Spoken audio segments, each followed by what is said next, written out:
Harvey Weinstein, guilty of sexual assault, including rape, will await his sentencing behind bars. The 67-year-old faces a maximum 25 years, with another trial on felony sexual assault charges looming in Los Angeles. Manhattan's district attorney calling the verdict a moment for history. Harvey Weinstein has finally been held accountable for crimes he committed. The jury of 7 men and 5 women found Weinstein guilty of sexually assaulting former production assistant Mimi Haley and raping aspiring actress Jessica Mann. Tarale Wolf was one of 3 women who testified during the trial to establish a pattern of sexual assault. She says Weinstein raped her in 2005.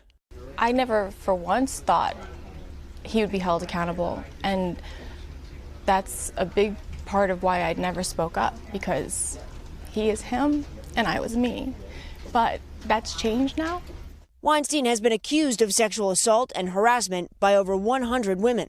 Many saw this trial as a chance to get justice, even if their own allegations were not part of the case.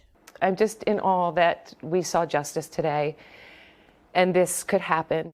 Ashley Judd thanking the women who testified, writing, "You did a public service to girls and women everywhere." Mira Sorvino tweeting, "The beginning of justice. More to come, my sisters." It wasn't a total victory for prosecutors. Weinstein was acquitted of the charge of first-degree rape, as well as the most serious charges, 2 counts of predatory sexual assault, each carrying a sentence of up to life in prison.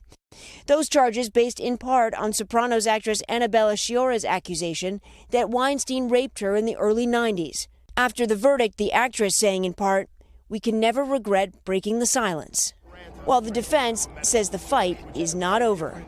As sure as I'm a bald man, we will be appealing. Weinstein has long denied having non-consensual sex. You can think whatever you want about Harvey Weinstein as a person, but I personally do not believe, as I have said all along, that Harvey Weinstein is guilty of committing these crimes. When the verdict was read, Weinstein showed little emotion, later handcuffed and escorted out of court. The walker he used for weeks left behind. The timeline now for Weinstein: he has his sentencing hearing here in New York City on March 11th, and then he has to face those charges out in L.A. that include a charge of rape. He will have to be extradited out there to face his accusers.